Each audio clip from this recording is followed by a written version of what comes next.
श्रावण सुरू होण्याआधी घराघरात आवडीने बनवला जाणारा गावरान पद्धतीचा झणझणीत चिकन रस्सा आणि मसालेदार चिकन सुक्क आज आपण बनवणार आहोत. रेसिपीची खरी खासियत म्हणजे काय, चिकनची चव अनेक पटीने वाढवणारा एक सिक्रेट इन्ग्रेडियंट.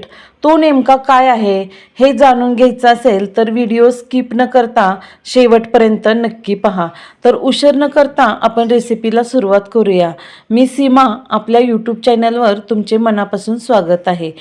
हे चिकन मी 1 किलो घेतलेलं आहे, स्वच्छ 4 पाण्याने धुतलेलं आहे. आता ह्याला मॅरिनेट करायचं आहे. त्यासाठी 1 चमचा हळद घेतलेली आहे, छोटा 1 चमचा धना पावडर घेतलेली आहे, छोटा 1 चमचा गरम मसाला आणि ही हिरवी पेस्ट घेतलेली आहे. तुम्ही म्हणसाल ही हिरवी पेस्ट काय आहे? लसूण, अद्रक, कोथिंबीर, हिरवी मिरची आणि पुदिना ह्याची आपण मिक्सरला बारीक पेस्ट केलेली आहे. चवीनुसार त्याच्यात आपण मीठ मिक्स केलेलं आहे आणि सगळं व्यवस्थित छान हे मिक्स करून घ्यायचं आहे. सगळ्या पिसांना हा मसाला लागला पाहिजे, म्हणजे व्यवस्थित छान मॅरिनेट झालं की भाजीची चवसुद्धा छान वाढते. सगळं व्यवस्थित मिक्स करून घेतलं की आपल्याला 10 मिनटं याला साईडला झाकून ठेवायचं आहे. आता आपण बाकीची तयारी करूया. इथं मी काय काय घेतलं आहे पाहूया आपण. वाटणासाठी खोबरं घेतलेलं आहे सुक्क, ते एकदम पातळ असे काप करून घ्यायचे. पोह्याचे 2 चमचे सफेद तीळ घेतलेले आहेत. पोह्याचा 1 चमचा खसखस घेतलेली आहे. 2 गड्डी लसूण घेतलेला आहे. 2.5 इंच अद्रक घेतलेलं आहे, ते धुवून साल काढून बारीक असं कट केलेलं आहे. इथं मी डाळे घेतलेले आहेत, छोटी अर्धी वाटी. इथं बारीक कट केलेला कांदा घेतलेला आहे, छोटे 2 कांदे एकदम बारीक कट केले आहेत, ते आपल्याला आळणीसाठी. आणि इथं लांब पातळ कांदा चिरलेला आहे, तो आपल्याला भाजून घ्यायसाठी. आणि कोथिंबीर फ्रेश मस्तपैकी अशी धुवून ठेवलेली आहे. तर कढई गरम करायला ठेवायची आणि त्याच्यात एकदम थोडंसं तेल घालायचं आहे. त्याच्यावर डाळे आपल्याला थोड्या वेळ परतून घ्यायचे. डाळ्यांचा कलर चेंज झाला की आपल्याला त्याच्यात सफेद तीळ घालायचे. तिळांचा सुगंध आला की लगेचच खसखस घालायची आहे आणि छान सुगंध येईपर्यंत 2-3 मिनटं मीडियम फ्लेमवरच परतून घ्यायचं आहे. परतून झालं की ते लगेच एखाद्या वाटीत काढून घ्यायचं आहे. आणि त्याच कढईत आपल्याला खोबरं भाजायला टाकायचं आहे. खोबरं पटकन भाजण्यासाठी त्याच्यात आपण थोडंसं तेल घालत आहोत. खोबरंसुद्धा आपल्याला सारखं हलवत राहायचं आहे, करपून द्यायचं नाही, असं लालसर भाजून घेतलेलं आहे. आता ह्याच कढईत खोबरं भाजून झालं की आपल्याला लांब असा पातळ चिरलेला कांदा घालायचा आहे. कांदा एकदम पातळ असा चिरून घेतला का नाही की अगदी पटकन लगेचच भाजला जातो, उशीर लागत नाही. त्याच्यात अगदी थोडंसं तेल घालायचं, म्हणजे तेलामुळे कांदा लगेचच भाजला जातो. कांदासुद्धा असा लालसर होईपर्यंत आपल्याला भाजून घ्यायचा आहे मीडियम फ्लेमवर. कांदा आता चांगला लालसर भाजलेला आहे. त्याच्यात आपण लसूण घालायचं आहे आणि अद्रक पण याच्यातच घालायचं आहे आणि अजून 2 मिनटं परतून घ्यायचं आहे. रेसिपी खूप सुंदर आहे, स्किप न करता पहा आणि माझ्या चॅनलला सबस्क्राईब करायला बिलकुलसुद्धा विसरू नका. तर आता हे सगळं भाजून झालेलं आहे. आपण पहिल्यांदा तीळ वगैरे भाजले ते वाटीत ठेवले. कांदा, लसूण, अद्रक, खोबरं आणि कोथिंबीर याचं आपल्याला मिक्सरला वाटण करायचं. तर वाटण करताना पहिल्यांदा आपल्याला खोबरं, डाळे, तीळ आणि खसखस बारीक करून घ्यायची आणि नंतर कोथिंबीर, कांदा वगैरे बाकीचं घालायचं आहे, लसूण अद्रक किती. आणि अगदी थोडंच पाणी घालून हे मिक्सरला बारीक करून घ्यायचं आहे. पाणी भरपूर घालायचं नाही, पाणी थोडं घातलं की एकदम व्यवस्थित छान बारीक होतं. आता इथं आळणीसाठी एकदम बारीक कट केलेला कांदा होता, तो कुकरमध्ये मी छोटी 1 पळीच तेल घातलेलं आहे. महत्त्वाची गोष्ट, तेलाचा अंदाज तुम्ही तुमच्या आवडीप्रमाणे कमी जास्त ठेवला तरी चालेल. कांदा थोडासा सॉफ्ट झाला, कलर चेंज झाला की त्याच्यात पोह्याचा 1 चमचा लसूण अद्रकची पेस्ट घालायची, थोडंसं मीठ घालायचं आणि थोडी हळद घालायची आहे, छोटा अर्धा चमचा. छोटा अर्धा चमचा घालून झालं की ते चांगलं हलवून घ्यायचं आहे. व्यवस्थित मिक्स झालं की त्यात कोथिंबीर घालायची. कोथिंबीर अशी फोडणीत घातली का नाही की चव अजून वाढते, एकदम छान सुगंध पण येतो आणि चव पण छान लागते. आता कोथिंबीर घातल्यावर परतून झालं की लगेच त्याच्यात मॅरिनेट केलेलं चिकन घालायचं आहे.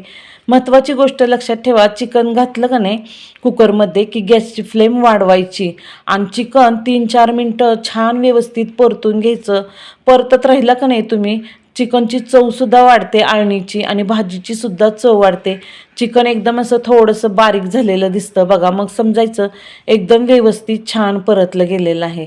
आता याच्यात पाणी ओतायचं आहे. पाणी शक्यतो तुम्ही गरम करूनच साईडला आधी ठेवा, तेच पाणी ओतायचं आहे, थंड पाणी नाही ओतायचं. इथं मी चिकन बुडेल एवढंच पाणी ओतलेलं आहे. आता याला आपण झाकण लावायचं आणि कुकरला 3 शिट्ट्या घ्यायच्या आहेत. 3 शिट्ट्यात एकदम छान चिकन शिजतं, बिलकुल असे गाळ होत नाही, तुटत नाही, काय नाही, अख्खे पीस राहतात आणि एकदम मस्त शिजलं गेलं आहे बघा. 3 शिट्ट्यानंतर मी झाकण काढलं, एकदम छान शिजलं आहे आणि आळणीचा तर इतका घमघमाट सुटला आहे ना, एकदम मस्त झालेला आहे. तर आता हे आपण काय करायचं, याच्यातून सुक्कं बनवायसाठी थोडं चिकन साईडला काढून ठेवायचं आहे. आणि आपण चिकन साईडला काढून ठेवताना आपल्याला ती सुक्कं बनवताना त्याच्यात थंड पाणी घालायचं नाही आहे. त्यासाठी 2-3 चमचे आळणी रस्सा यातला काढून ठेवायचा आहे, म्हणजे त्यातच सुक्कं केलं का नाही अजून मस्त छान चव लागते. तर आता कढईत मी इथं छोट्या 3 पळी तेल घातलं होतं. तेल तुमच्या अंदाजाने घाला, कमी जास्त. तेल गरम झालं थोडं की त्याच्यात लगेचच आपण मिक्सरला बारीक केलेला मसाला घातला आहे. महत्त्वाची गोष्ट, यातला थोडा मसाला मी साईडला ठेवलेला आहे सुक्यासाठी.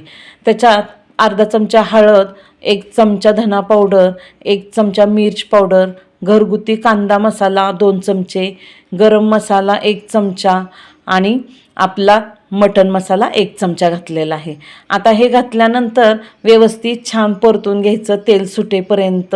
तेल सुटेपर्यंत चांगलं परतून घेतलं का नाही की चवसुद्धा चांगली लागते आणि मसाले सगळ्या मसाल्यात छान परतले जातात. तर आता हे मसाले खाली लागू नयेत आणि चव बदलू नये म्हणून आपल्याला याच्यावर थोडंसं आळणी पाणी वतायचं आणि अजून तेल सुटेपर्यंत परतून घ्यायचं आहे. काय होतं, मसाले करपले ना तर मग भाजीची चव बिघडते. आता छान तेल सुटेपर्यंत परतून घेतलं, नंतर त्याच्यात सगळं हे कुकरमधलं चिकन ओतायचं ह्याच्यात आणि व्यवस्थित थोडं हलवून घ्यायचं आहे. आणि तुम्हाला जर केवढं दाट ठेवायचं आहे किंवा अजून पातळ बनवायचं आहे त्या अंदाजाने पाणी ओता, पण पाणी शक्यतो गरमच घालायचं, म्हणजे भाजीची चव बिघडणार नाही, चव अजून छान वाढते, एकदम सुंदर लागतं चिकन. तर आता त्याच्यात मी माझ्या अंदाजाने पाणी ओतलेलं आहे, मध्यमच केलेलं आहे. इकडं दुसऱ्या कढईत मी थोडं तेल घेतलं आहे, 1च पळी घेतलेलं आहे सुक्कं बनवण्यासाठी आणि एकदम बारीक कांदा चिरलेला आहे आणि टॅमॅटो चिरलेला आहे, ते घातलं. 2 मिनटं परतून घेतलं की त्याच्यात थोडीशी हळद घातली आणि थोडंच मीठ घातलं आहे, कारण आपण आळणी बनवताना त्याच्यात मीठ आणि हळद आधीच घातलेले आहे, त्याच्यामुळे आत्ता थोडीच घालायची आणि याच्यात थोडी कोथिंबीर घालायची, त्याच्यामुळे अजून टेस्ट मस्त होते. आणि चांगलं परतून घ्यायचं आहे बघा, असं परतत राहायचं एकसारखं. आणि आपण जो मसाला मिक्सरला बनवला होता तो तुम्हाला मी आधी सांगितलं होतं साईडला थोडासा काढून ठेवायचा सुक्यासाठी, तो मसाला थोडासा ह्याच्यात घालायचा आणि अजून तेल सुटेपर्यंत परतून घ्यायचं आहे. तेल सुटेपर्यंत परतलं की मसाले एकदम छान भाजले जातात आणि भाजीची चव वाढते. इथं घरगुती कांदा मसाला 1 चमचा घातला आहे, धना पावडर 1 चमचा, मटण मसाला 1 चमचा आणि गरम मसाला पावडर 1 चमचा घातलेले आहे. तर हा मसाला आता खाली कढईला थोडाफार लागायला लागला आहे, म्हणून याच्यात काय करायचं, थोडंसं आळणी आपण सुक्यासाठी ठेवलेलं आहे ते घालायचं आणि तेल सुटेपर्यंत हा मसालासुद्धा एकदम छान असा परतून घ्यायचा आहे, म्हणजे तेल सुटलं की भाजीसुद्धा एकदम छान लागते. आता तेल सुटेपर्यंत व्यवस्थित चांगलं परतून घेतलं आहे आपण आळणीचं पाणी घालून. आता हे चिकनचे पीस याच्यात घालायचे आणि सगळ्या मसाल्यात एकदम मस्त असे खालीवर परतून घ्यायचे आणि त्याच्यावर भरपूर अशी कोथिंबीर घालायची. हे सुक्कंसुद्धा 1 नंबर लागतं. तुम्ही म्हणसाल आपण तोच मसाला ह्याच्यात घातला आहे तशीच टेस्ट असणार, पण नाही, ह्याची टेस्ट वेगळी आहे आणि पातळ आपल्या रस्स्याची टेस्ट वेगळी आहे, सुक्याची वेगळी आहे. 1 नंबरच ही भाजी होते. तुम्ही जर एकदा ही भाजी बनवली ना तर खरं सांगते तुमची पद्धत तुम्ही विसरून जाल, इतकी सुंदर भाजी होते. तुम्ही हॉटेलमध्ये सुद्धा ही भाजी खाल्ली नसेल, इतकी छान चवदार भाजी होते. तर आता आपण आळणी रस्सा घातला ह्याच्यात आणि चांगलं परतून घेतलेलं आहे. आता सगळ्या मसाल्यात चांगलं शिजवून द्यायचं आहे. आपल्याला एकदम पण असं कोरडं करायचं नाही आहे, थोडंफार ओलच ठेवायचं आहे. आता मी तुम्हाला म्हणले होते ना, शेवट एक इन्ग्रेडियंट सांगणार आहे, तो म्हणजे हिंग. भाजीला उकळी आली ना आपल्या रस्स्याला की त्याच्यात आपल्याला छोटा अर्धा चमचा हिंग घालायचं. हिंग घातल्यामुळं काय होतं माहिती आहे का, पचायला सुद्धा चिकन हलकं जातं. चिकन असो किंवा मटण असो, पचायला एकदम हलकं जातं आणि त्याची चव इतकी जबरदस्त लागते ना, एक नंबरच चव लागते. हिंगाने चव सुंदर लागते, हे लक्षात ठेवा तुम्ही. आणि अगदी उकळी आल्याने नंतर घालायचं. आणि अजून उकळी आली का नाही की त्याच्यावर थोडी कोथिंबीर घालायची. अशी वरून कोथिंबीर घातल्यानंतर पण एक नंबरच भाजी होते.